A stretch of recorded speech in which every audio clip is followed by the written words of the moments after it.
Welcome to Lifestyle with Neeraj. A person traveling to the far corners of India comes across a fascinating variety of racial phenotypes. As we know, some of these attributes are incorporated into the caste system. Although the caste system is several thousand years old, it is an open secret that a modern version is widely practiced in India today.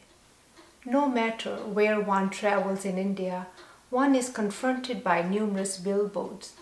Invariably, these billboards feature Indian women who are fair and have Caucasian features. This is true even in the southern states such as Kerala, where individuals with such features are distinctly uncommon. The Bollywood movie industry is also preoccupied with promoting only fair Caucasian women. They not only use all sorts of technology to achieve this goal, but also bypass Indian actors and hire people from abroad in some cases. This is short sighted. There is no dearth of attractive individuals with exotic features among the various ethnic groups found in India. For example, women in the eastern states have strong Mongolian features, which in many cases supplant Caucasian beauty. Unfortunately, these women are never promoted or featured anywhere in Indian society. Not to be outdone, some Indians have resorted to unproven, potentially risky procedures to lighten their skin. One such procedure is the use of glutathione. This is available as a topical cream but is also administered as injections or intravenously. Apparently, this technology has been used in the Philippines. It has not been investigated adequately in North America and remains unproven and unimproved here. Although dermatologists often use medications off label, you would be hard pressed to find a dermatologist who would perform this procedure in United States or Canada.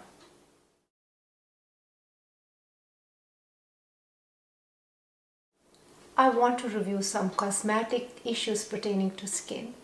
Broadly speaking, when a Caucasian person presents to a dermatologist, he or she will be looking for treatment for sun damage, wrinkles, and visible capillaries, whereas if it is a person of color, they will be seeking treatment for dark spots. Sun exposure can be extremely detrimental to lighter skin. Medical research has shown that when subjects are shown images of middle-aged white Caucasians and African Americans, they rate Caucasians approximately a decade older.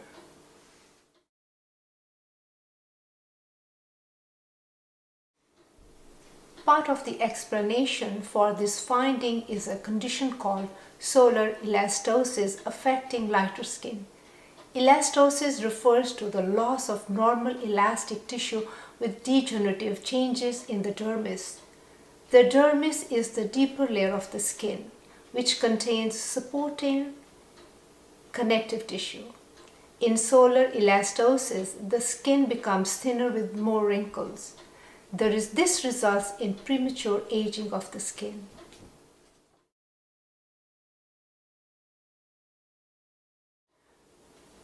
Dr. Martitza Perez of New York has studied the aging process in the skin of different ethnic groups.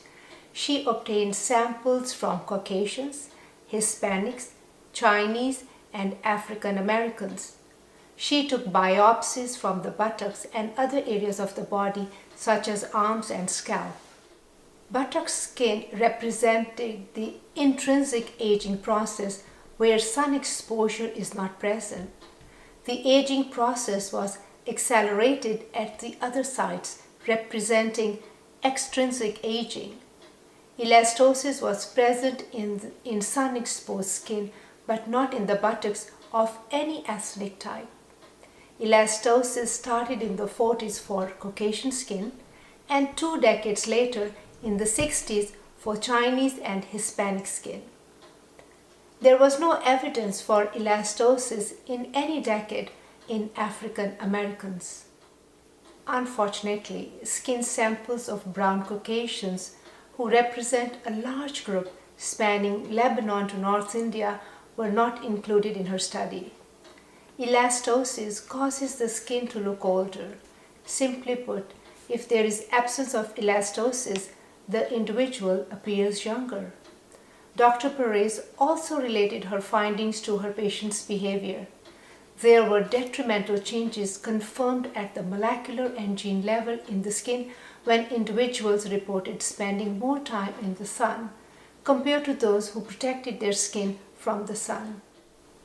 There are other changes in the skin with sun exposure in different ethnicities, including the thickness of the outer layer of the skin called epidermis. Of course, there are also changes in the skin with aging that are not related to sun exposure. These are controlled by our genes. For example, in the 60s and 70s, skin aging occurs almost 7 times faster due to genetic changes. Do not forget the effects of gravity.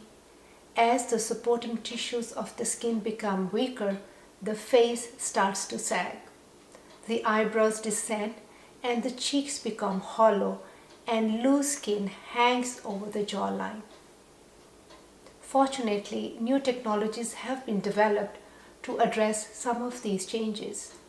As we know, lasers are now used for removal of hair, skin tightening, to remove pigmented lesions such as melasma, and to remove tattoos. The dermatologist has to have further experience in dealing with skin of color. Inflammation and redness have to be minimized since it can lead to unsightly dark areas or hyperpigmentation.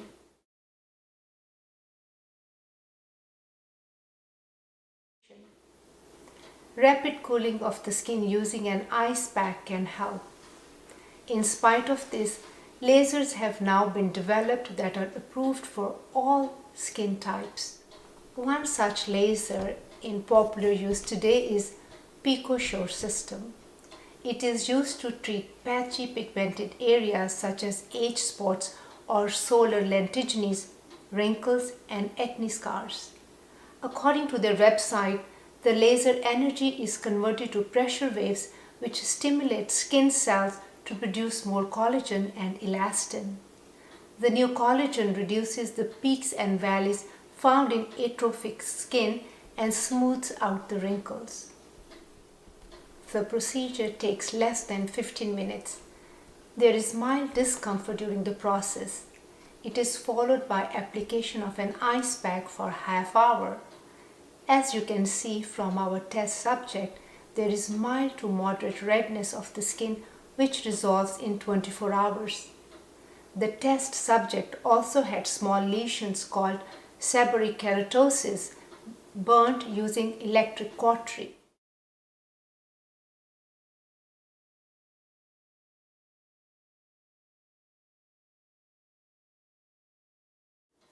Unlike many other treatments, there is little downtime and the patient can return to work the next day.